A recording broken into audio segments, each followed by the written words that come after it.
La palabra Cáritas es una palabra de la lengua neolatina y sobre todo de los desarrollos teológicos dentro de la Iglesia Católica. Que esos dos mandamientos fundamentales del judaísmo antiguo, que son amar a Dios sobre todas las cosas y al prójimo como a ti mismo, es precisamente la definición de Cáritas. Yo quiero que se hagan cargo de que España no es ya un problema de partidos políticos, es una de estructuras mentales, de estructuras sociales, de una educación. De manera que la cruz de los pobres y la cruz de la pobreza en España es precisamente la alusión a una especie de brutal e insoportable círculo vicioso en que los que se consideran ayudas de los pobres son los que fabrican las estructuras en los que nace la pobreza mayoritaria de los españoles.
Pues yo soy trabajadora social y estudié trabajo social, pues hace ya muchos años, terminé en el año 89 y luego he seguido formándome en sociedades del conocimiento en intervención social y desde entonces, desde 2006, estoy de presidenta en el Consejo, también soy vicepresidenta en el Consejo Español de Bienestar Social. El primer contacto que tenemos con el programa Entre Todos es este verano pasado. Me llamaron de la productora del programa para ofrecerme que fuese colaboradora del programa. Me explicaron que era un programa que iba a ir destinado a la solidaridad y que iban a contar con un panel de expertos. Yo lo vi muy adecuado porque además dije, pues si se va a hablar de solidaridad social, yo sí que creo que es importante que contéis con la voz de la profesión y me comprometí a ir. También me dijeron que todavía no se había estrenado el programa, que me invitaban a ver uno o dos programas que iban a estrenarse ya. Y cuando lo vi, la verdad es que me quedé bastante decepcionada, porque yo pensé que era otro tipo de programa. Me di cuenta que era un programa más vinculado a la caridad, por decirlo de alguna forma, en el sentido en que se propiciaba una ayuda puntual a unas personas que tenían que prácticamente contar sus penas públicamente e incluso lloraban continuamente para que otros llamasen y voluntariamente o calitativamente le diesen un donativo y en ningún momento se planteaban cuestionar las causas de por qué esas personas estaban así o tenían esa situación. El programa lo que estaba evidenciando era un cambio de modelo que se está dando, en el que las personas, el mensaje que lanza es que las personas que tienen un problema, para ser ayudados deben recurrir a llorar en la televisión y no deben pensar el por qué están así ni qué otro tipo de soluciones se les deben dar como derecho y de protección social. Hay que reivindicar por qué esa persona está ahí, por qué ha llegado a esa situación y buscar otra serie de soluciones. Lo que interesa, y de hecho es verdad, lo que interesa es hablar, cuando se habla de pobreza en España, de que hay unas ONGs que están dando alimentos o están poniendo un comedor social.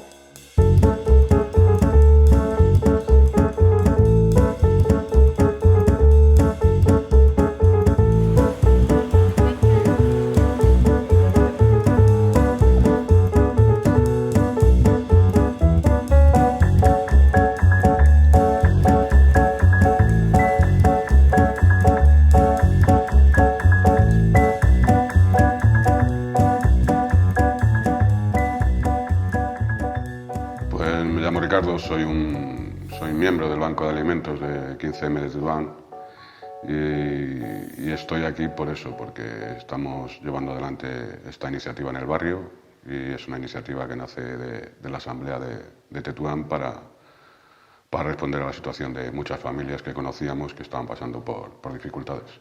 La Asamblea dispone de un grupo de antidesahucios y las familias que están en ciernes de que las desahucien, pasan un calvario.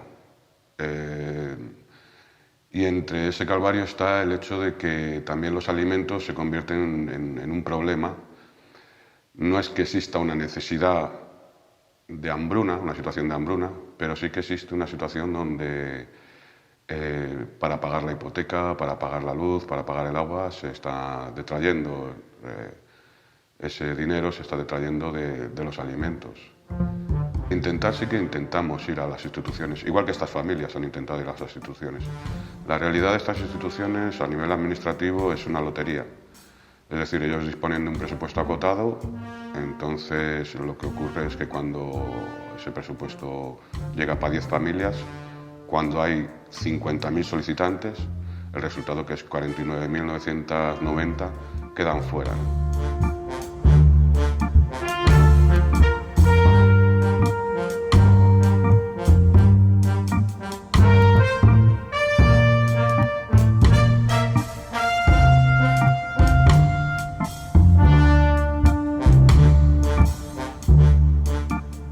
En Navidad fue un intento, no fue cuando lo cerraron. Ahora sí que nos lo han cerrado hace unos días, hace una semana, y ha sido sin previo aviso.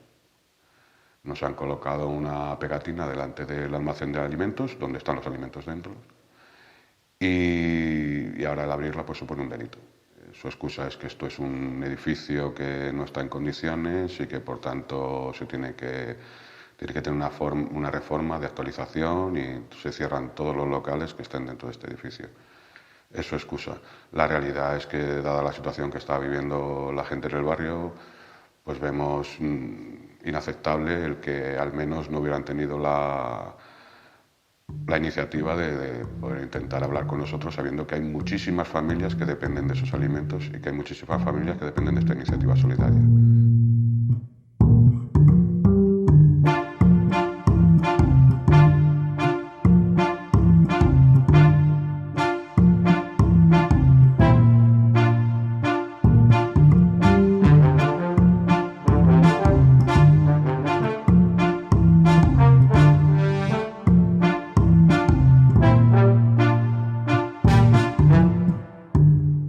Pues yo soy un trabajador de Telefónica y sindicalista desde que entré en la empresa. Primero en comisión obrera y cuando en 2003 me expulsaron junto a otros 11 compañeros más de comisión obrera de Telefónica de todo el Estado, pues montamos otro sindicato que se llama COBAS, Comisiones de Base, que en Telefónica está bastante arraigado y que luego pues nos estamos extendiendo lo más posible en todo el Estado y en otros sectores. Pues la iniciativa ya surgió a partir de junio del año pasado, cuando convocamos una reunión, una manifestación para protestar por el recorte de las pensiones. Surge la posibilidad de entrar en este colegio que llevaba abandonado 2 años, llevaba desde el 2011 abandonado y que había sido reiteradamente pedido por los colectivos del Distrito Sur. El tema de decir, no vamos a seguir haciendo reivindicaciones, digamos, la típica manifestación, concentración para reivindicarle al gobierno, al de turno, esto o aquello, sino que vamos a tomar una acción más contundente y una acción que la gente vea plasmado lo que estamos planteando, ¿no? Entonces, por eso se decidió el tema de ocupación del colegio. Esto se impulsó por parte de distintos colectivos, ¿vale? Yo formo parte de uno de ellos, de los que está impulsando este proyecto, que es el sindicato CNT.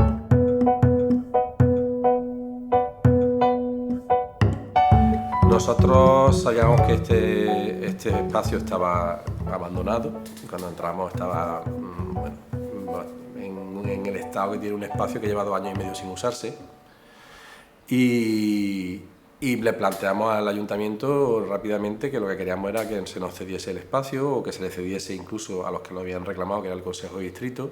Incluso tuvimos un intento de trato con el ayuntamiento para sentarnos y hablar del posible uso del colegio, que fue suspendido por el ayuntamiento en el último momento porque se realizó una protesta contra una visita de una ministra del PP a inauguración de unas viviendas sociales y entonces suspendieron la reunión, intentando entender que no solamente se reunían con nosotros y parábamos cualquier actividad reivindicativa. Ya nos denuncian, nos corta el agua, nos corta la luz, además el agua, pensan, porque ellos veían que seguíamos teniendo agua y pensaban que es que teníamos enganchada en otra tubería, fueron tan burdos que hasta en la puerta del colegio hicieron una zanja de 2 metros y cortaron literalmente la tubería grande que da suministro a toda la calle, equivocadamente, pero como son así, pues hasta eso. Surgió la idea de si éramos capaces de montar un comedor social. Cuando se puso en marcha esto, un montón de gente del barrio participó en la asamblea y un montón de esa gente, de los propios militantes del colegio, eran personas que tenían esa necesidad. Entonces planteamos, seríamos capaces de poner en marcha un comedor social para satisfacer esas necesidades y que no sea una cuestión caritativa o asistencial, sino que consigamos implicar a la propia gente que tiene esa necesidad en la organización del propio comedor y además que tenga un carácter reivindicativo.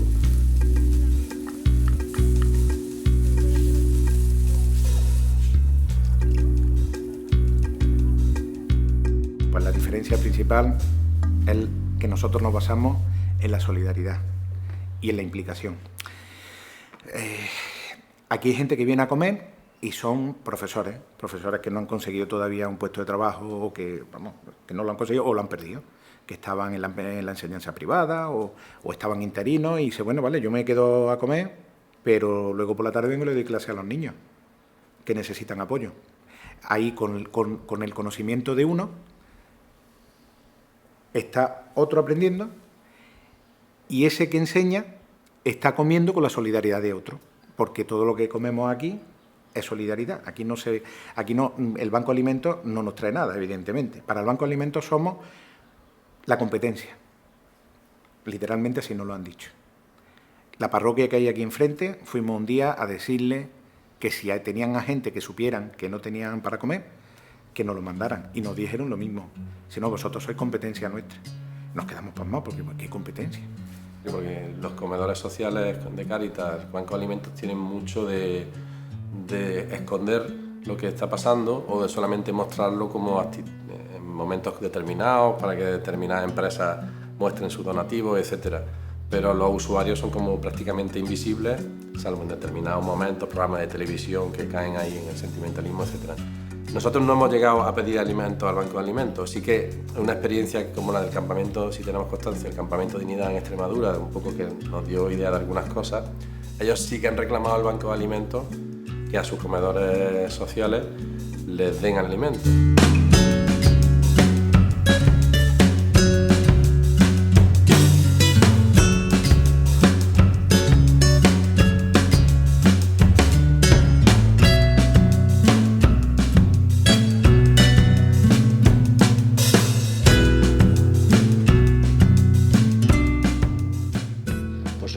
Del campamento Dignidad. Estoy aquí porque soy un obrero en paro y con conciencia de lucha. Nos plantamos un 20 de febrero, el 20 de febrero del año pasado, nos plantamos una tarde en la puerta del INEM y dijimos que íbamos a empezar una acampada.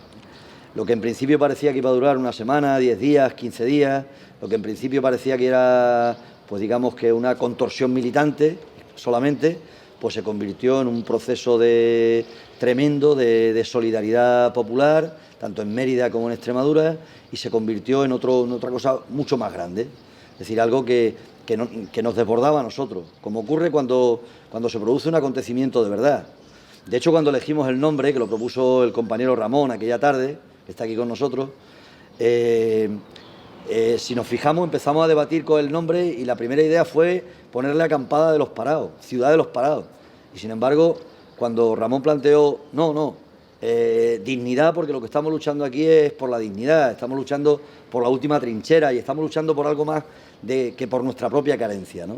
¿Qué pasó en el campamento? Que había mucha gente que expresaba su solidaridad trayendo alimentos.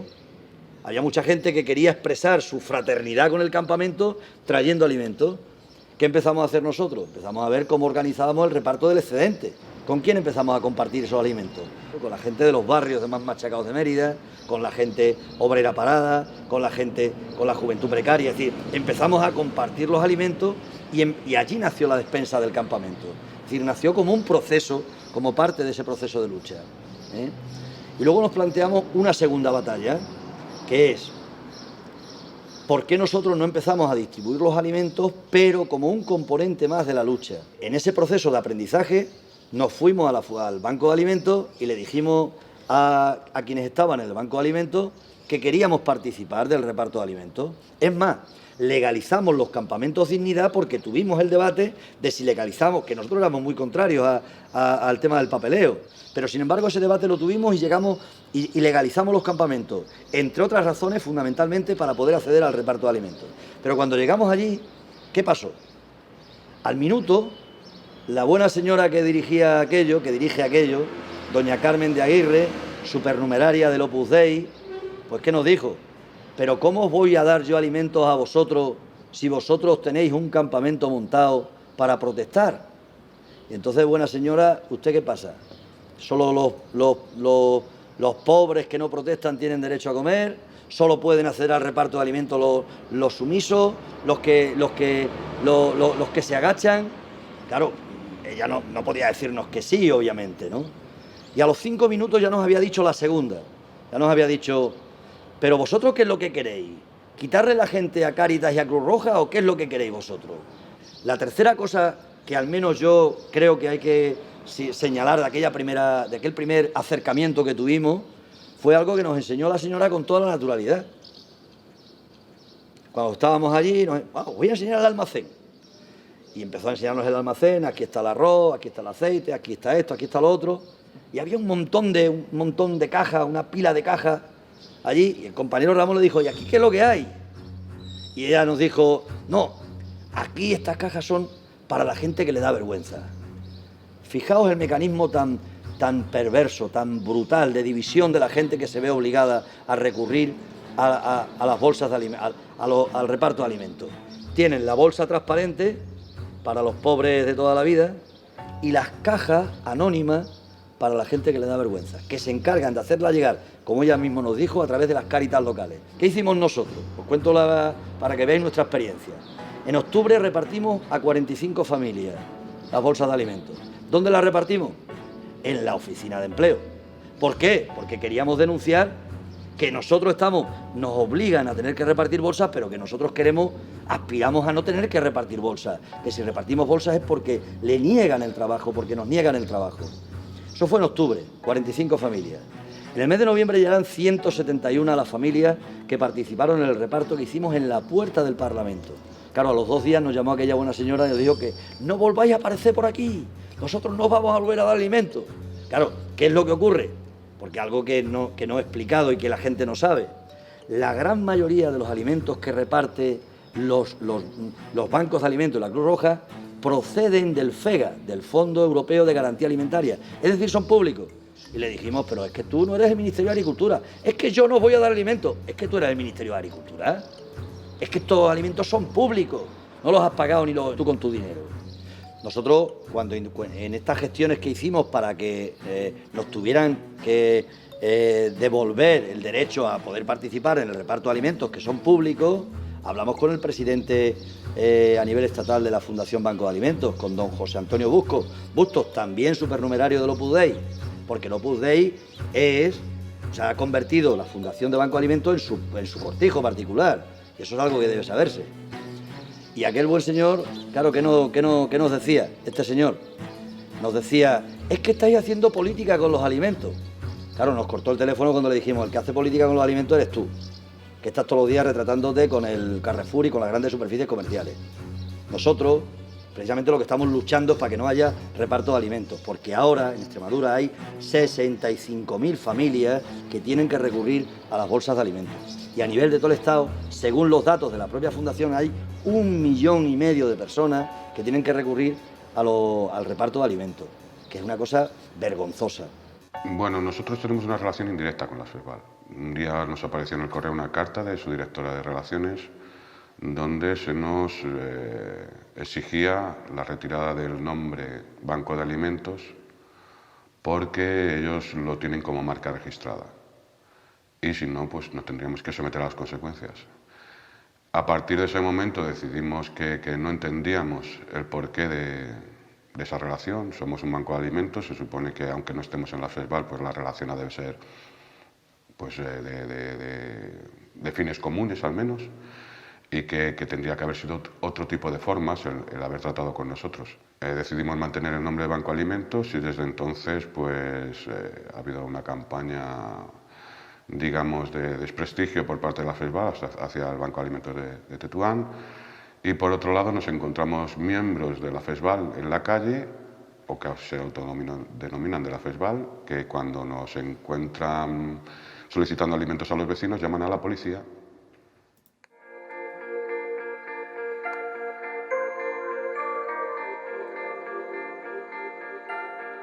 Los bancos de alimentos son instituciones sin ánimo de lucro que mediante la lucha contra el despilfarro de alimentos hacen que la sociedad sea más solidaria y sostenible. En 1996, los bancos de alimentos formaron la Federación Española de Bancos de Alimentos, FESVAL, para coordinar su actividad y conseguir mayor eficacia en la obtención de alimentos excedentarios.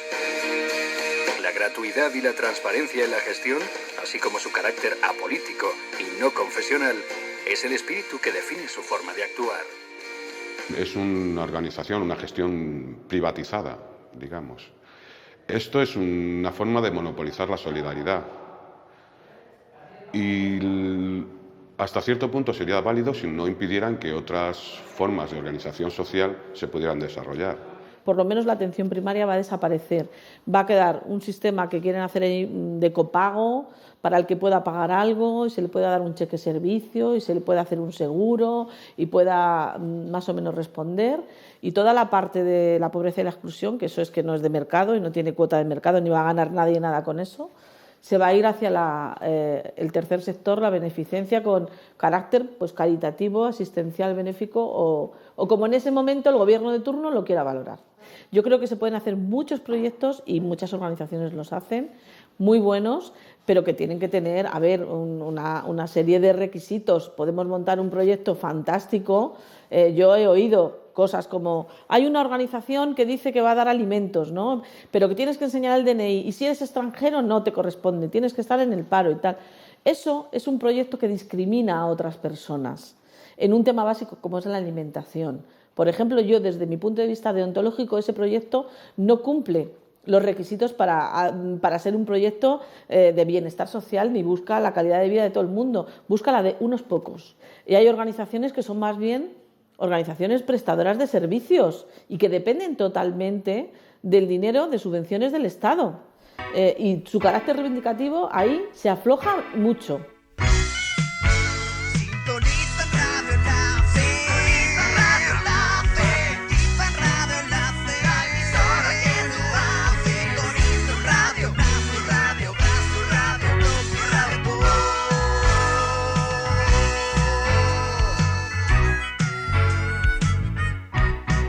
Cuéntanos también un poco cómo es la estructura de Cáritas y FESVAL, esa Federación Española de Bancos de Alimentos, quienes están detrás, ¿no?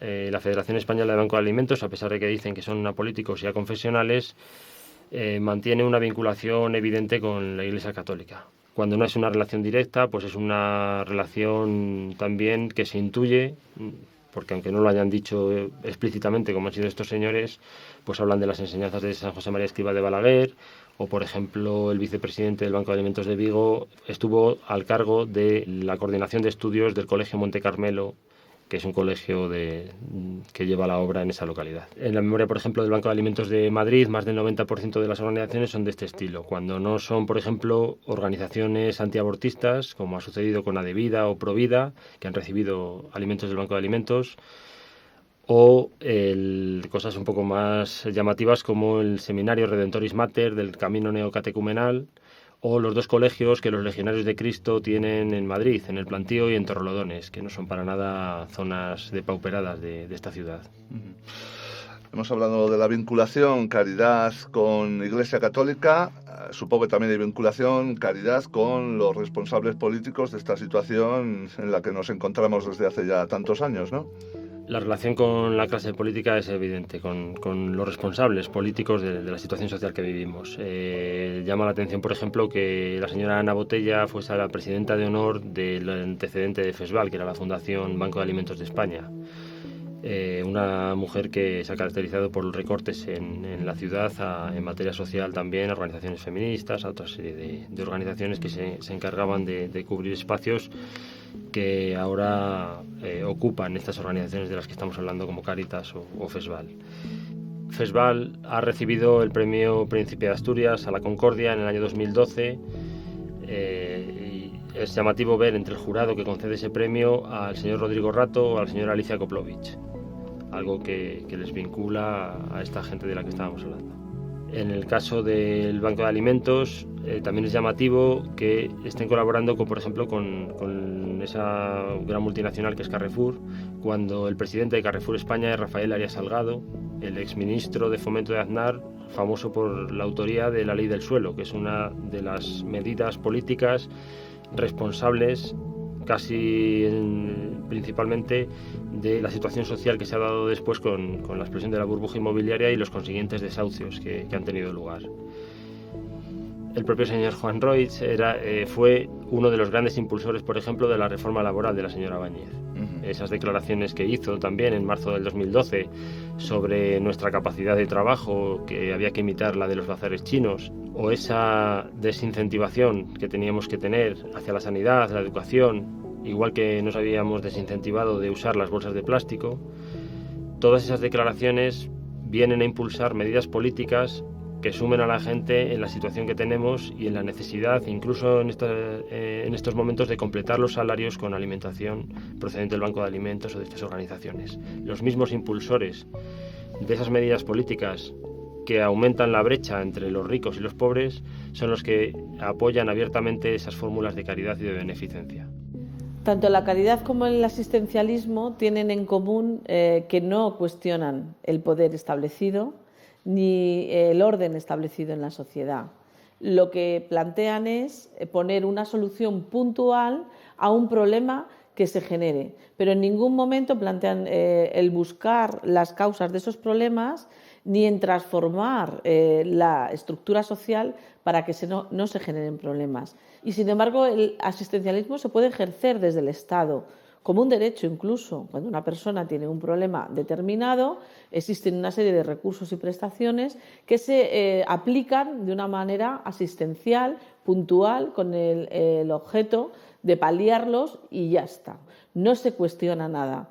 Si una persona está mal, el problema de alguna forma es suyo, es individual. De alguna forma se culpa a la persona que, por ejemplo, es pobre, pues porque no ha sido lo suficientemente capaz de salir de esa situación, no es lo suficientemente hábil, inteligente o emprendedor. El problema es de él. La línea de la caridad es una vía muerta, o sea, es una vía que lo que intenta es estabilizar una estratificación social. como ya en este país no se pueden solventar los derechos porque los recursos han ido dirigidos a un sector social, que es el que tiene el poder ahora, el resto de sectores sociales que se las apañen como puedan, ¿no? Y esos derechos que supuestamente tienen, lo que los convertimos es en caridad, es decir, en beneficencia. En un momento de tiempo muy corto, pues puede ser algo incluso hasta beneficioso, una catástrofe, una cuestión por el estilo. Pero en una situación prolongada, lo adecuado es que exigir que esos derechos se cumplan, exigir que haya un cambio de políticas, etcétera. Vamos, es por otra línea. Más cosas, Julio, que queremos saber. ¿Cómo se está financiando a estas organizaciones caritativas? Supuestamente el Estado tiene un problema con una crisis económica que ha hecho que se apliquen una serie de recortes, según su discurso, en cuestiones sociales. Pero desde el dinero público se está financiando generosamente a estas organizaciones, aunque una parte grande procede de fondos privados, de donaciones privadas. Sigue, por ejemplo, Cáritas teniendo cerca de un 40% de financiación pública. Ha bajado este año a cerca del 30%, pero manteniendo más de 80 millones de euros, mientras el plan concertado, por ejemplo, que es lo que nutre a los ayuntamientos de dinero para aplicar medidas sociales, ha rebajado de 90 millones a 50. En esa rebaja del 45% de un presupuesto destinado a ayudas sociales, no se toca el presupuesto de Cáritas y se mantienen más de 80 millones de euros, como digo. No solo es eso, fue polémica la actitud de la Comunidad de Madrid por parte de Ignacio González al mando cuando le dona cientos de viviendas del IBIMA, del Instituto de la Vivienda de Madrid, a Cáritas, ejemplificando lo que estoy diciendo, el trasvase de viviendas como derecho, viviendas de protección social, que es para lo que se genera para lo que está el IBIMA, hacia la beneficencia, un objeto de caridad que no puede ser reivindicado.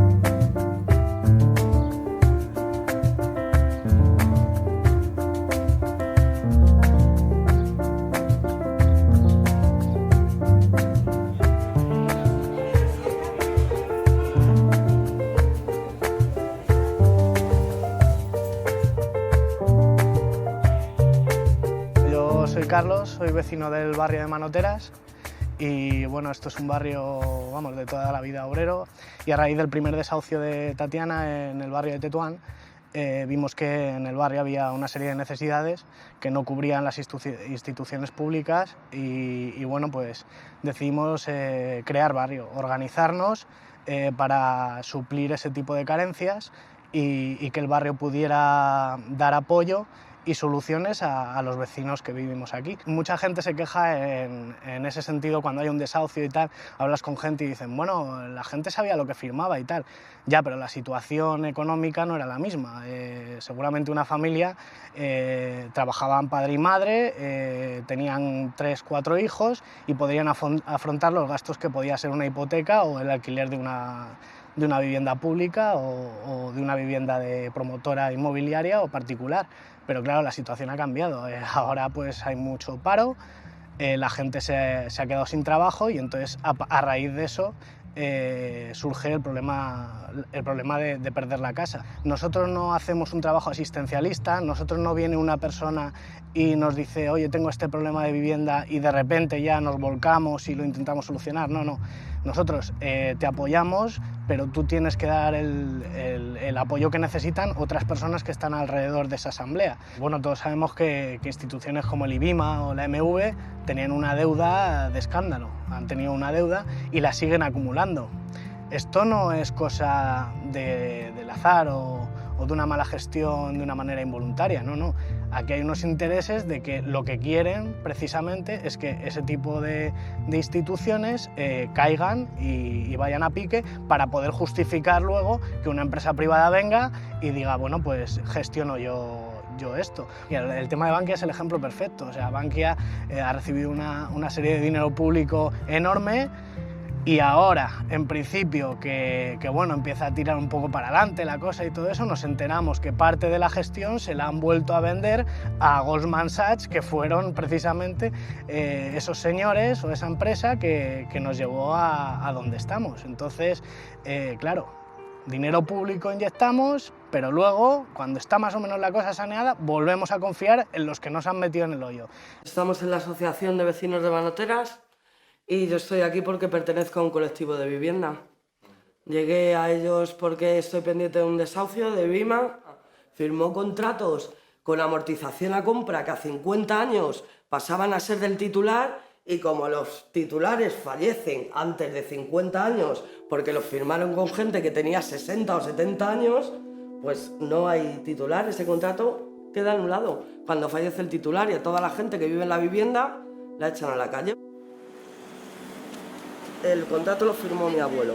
Les expropiaron de Fuencarral, por donde pasaba el M30. Tenían una casa, les hicieron esta que les decían que eran para 5 años porque son casas prefabricadas, con materiales perecederos hechas para 5 años. Y llevan 53, que los firmaron con gente que no sabía leer ni escribir. No hay ni una sola cláusula, solamente hay una cláusula que dice que todo lo de ese contrato está sujeto a las leyes que haya en vivienda social en el momento. Mi abuelo falleció, de mis abuelos pasó a mi madre. Y ahora que yo he pedido la subrogación y Vima me deniega la subrogación porque no admiten en vivienda social terceras subrogaciones, cuando tenían que haber relojado a la gente hace 40 años. Ese paso del tiempo es tu problema, no mío. Tú tenías que haber cumplido con mis abuelos hace 45 años. Yo, por ejemplo, mi madre murió 4 meses antes de que la casa se escriturara. Y se supone que no nos pertenece nada. No nos pertenece ni quedarnos ahí a vivir.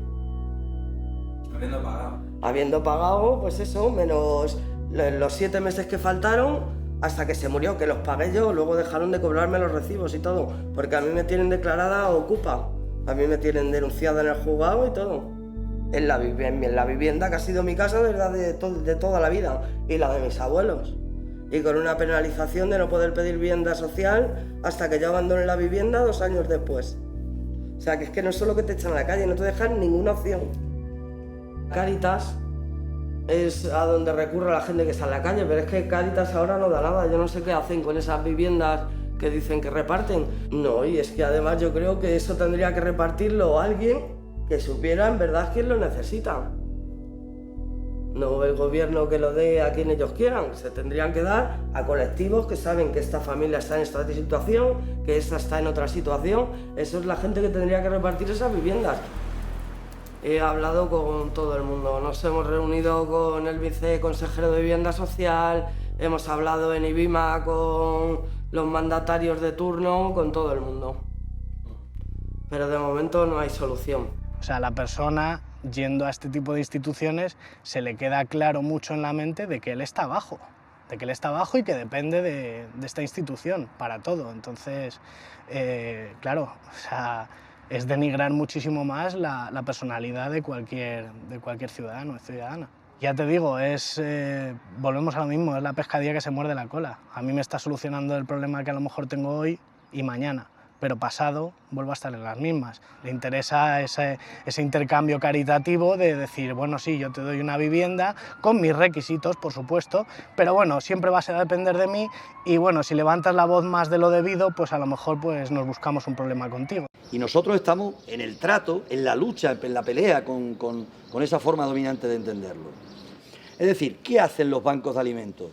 Los bancos de alimentos garantizan que la vergüenza no se mueva, que la vergüenza, que esa reproducción de la vergüenza que siente el que tiene que ir a por los alimentos, siga ahí estancada. Por tanto, porque claro, el poder no se mantiene solo porque tiene a los medios de comunicación, tiene a la policía, tiene a esto y tiene a lo otro, sino porque tiene también un montón de mecanismos que reproducen ese dominio y reproducen el consentimiento de la gente, del dominio, y reproducen la vergüenza. Aquí estamos muy satisfechos de los 6 meses por un montón de cosas, pero la cosa que más nos satisface es a los que somos activistas de hace mucho tiempo. Tú sabes que empleamos todos mucho eso de Ay, ¿por qué la gente no se mueve? Es que la gente no se mueve. Y hay parados y no se mueven. Oye, pues aquí hemos visto que se mueven. Aquí hemos visto gente que está parada y que viene por esa puerta y dice, tío, no tengo para comer. ¿Puedo venir a comer? Claro que puedes venir a comer. Pero a cambio, ¿tú sabes por qué no puedes comer? Pues claro, estoy parado, pero tú sabes por qué estás parado. La mayoría están parados, cuando vienen aquí, la mayoría piensa que están parados por culpa de ellos, porque no están preparados para el sistema competitivo del mercado laboral y que la culpa de eso es de ellos. Y claro, la gente tiene que darse cuenta una puñetera vez de que no son culpables. Y más aquí en Andalucía, que nos tienen por vagos. Pues este colegio ha habido albañiles que entre ellos, entre 2 o 3 albañiles, se han cuarteado este colegio, han tirado las paredes, han picado las paredes, la han repellado, la han pintado, han hecho miles de cosas. Pero horas y horas de trabajo que algunos se quedaban hasta las 2 y las 3 de la mañana trabajando. Con lo cual, lo de vagos, nada. Lo de que no estén preparados, menos todavía. Lo de que no estén dispuestos a trabajar, ¿cómo no van a estar dispuestos a trabajar si necesitan comer? Y la gente aquí se siente que no está siendo objeto de ellos mismos lo plantean, que no se están siendo objeto de caridad, en la medida en que tú te estás implicando, estás haciendo un esfuerzo por conseguir los alimentos, por difundir el tema, por la comida, por arreglar la cocina. Es decir, la cocina se ha arreglado, se ha alicatado, se han puesto nuevos fuegos, etcétera. Todo eso lo ha hecho la misma gente. Entonces creo que hay un montón de iniciativas como estas que hay, están muy dispersas, son muy distintas, están muchas veces inconexas, pero que ahí el reto es que todo esto vaya entrando en conexión y yo creo que lo está haciendo, porque no en vano toda una serie de experiencias que a lo mejor no se conocen entre nada en distintos sitios están yendo en el mismo camino. Una relación de dignidad es una relación donde tú lo que eres, lo que tienes, es tuyo, forma parte de un recurso, de algo común, de algo público, de algo que te corresponde y que por tanto no tienes que agradecer nada a nadie. Simplemente lo utilizas pues, para solventar tu supervivencia o para contribuir al resto de la sociedad. Desde el punto de vista capitalista, lo que consigues es que se mantenga a precio bajo la mano de obra, a precio de subsistencia. Es decir, ese stock que el capitalismo ha echado del mundo laboral y que al Estado español pues, lo ha llevado a los niveles de pobreza absoluta, pues lo que los mantiene es en un estado de letargo para que puedan ser comprados al más bajo precio. Lo decíamos en aquella convocatoria, que la vergüenza cambie de bando. Tiene que cambiar el miedo de bando, pero tienen que cambiar más cosas. Y tiene que cambiar la vergüenza. Y la vergüenza la tienen que sentir ellos que son los que llevan a la miseria a la gente. Digamos que, pero claro, nos hemos metido y nos estamos metiendo en un terreno, como decía, fangoso, ¿no? Porque por un lado, le estamos disputando un terreno que ellos tienen celosamente vedado como que nadie puede entrar, pero por otro lado también estamos dando otra batalla, que es la batalla contra el brochazo ideológico, porque hay gente que quiere resolver esto solo con un brochazo ideológico, con la crítica ideológica de la caridad, y eso no basta. ¿Qué hace la gente cuando va a Cáritas? Pues discutir si tú te llevas 2 litros y yo me llevo 1.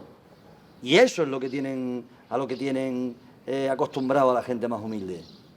Para conseguir que la vergüenza cambie de bando, tenemos que unir a los viejos pobres y a los nuevos pobres, a la juventud precaria, a la gente de los barrios más machacados, a la gente, a los parados de la construcción, a los parados de la informática, al chaval que tiene la tesis, que es becario postdoctoral, con el CANI, a romper lo que ellos tienen organizado, que es la pugna diaria entre los de abajo, la lucha entre los de abajo, la lucha a calzón quitado entre un pobre con otro pobre. No es nada fácil porque la ideología dominante es la ideología en esto de la caridad, del miserabilismo. Si lo que están cometiendo es una injusticia conmigo, ninguna vergüenza, la vergüenza tienen que tenerla a ellos, porque nosotros somos los que pagamos y nos vamos a la calle.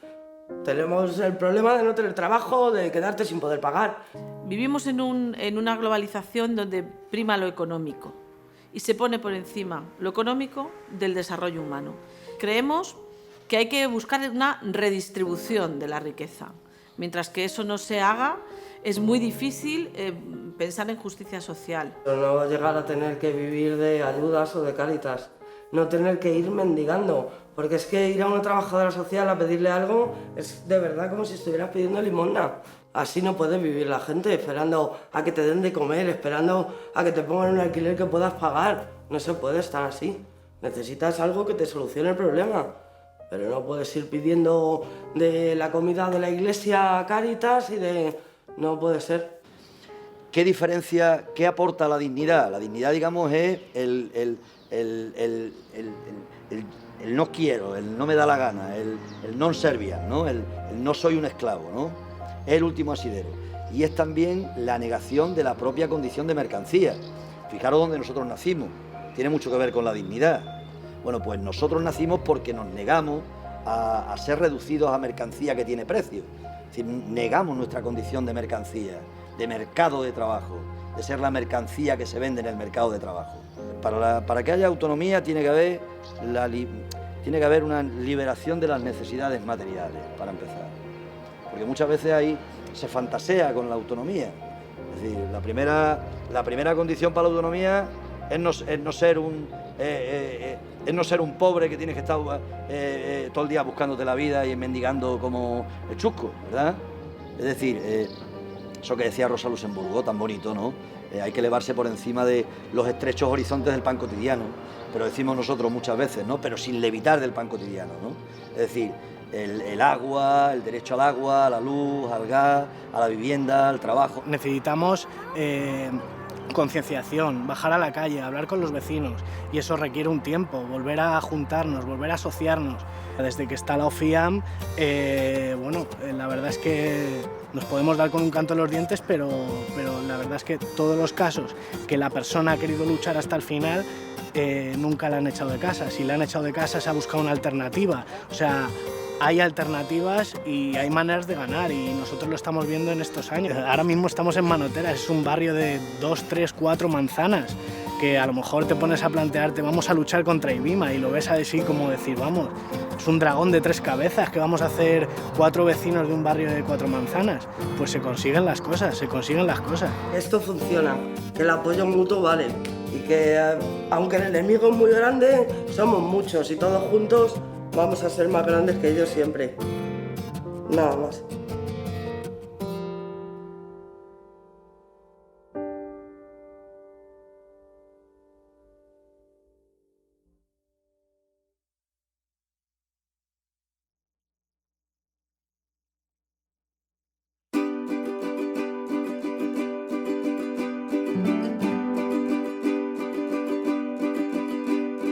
Eres un gato observando el horror.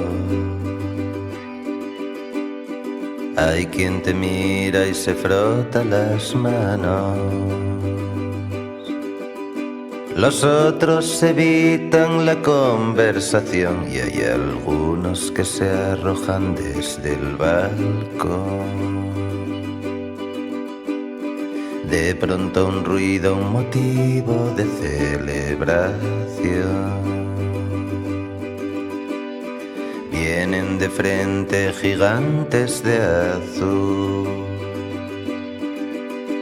con las bocas llenas de su democracia.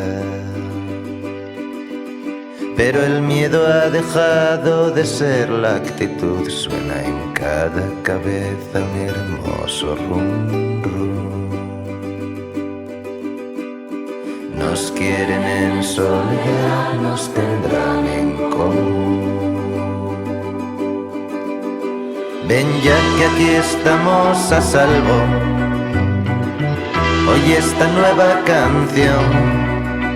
Y en cuanto termine que empiece la resituación.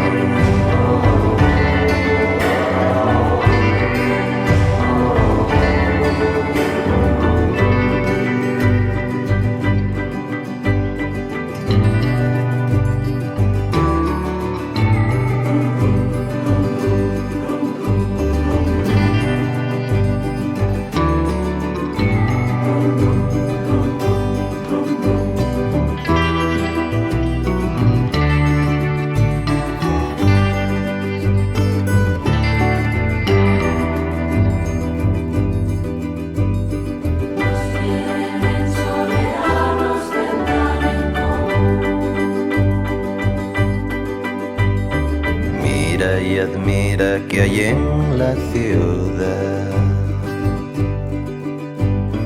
Dicen que es un elefante varado. Algunos lo llaman el circo mundial y hay quien acude a diario allí a vomitar. No hace hoy un día precioso para explosionar. Ven ya que aquí estamos a salvo. Oye esta nueva canción. Y en cuanto termine que siga la resituación.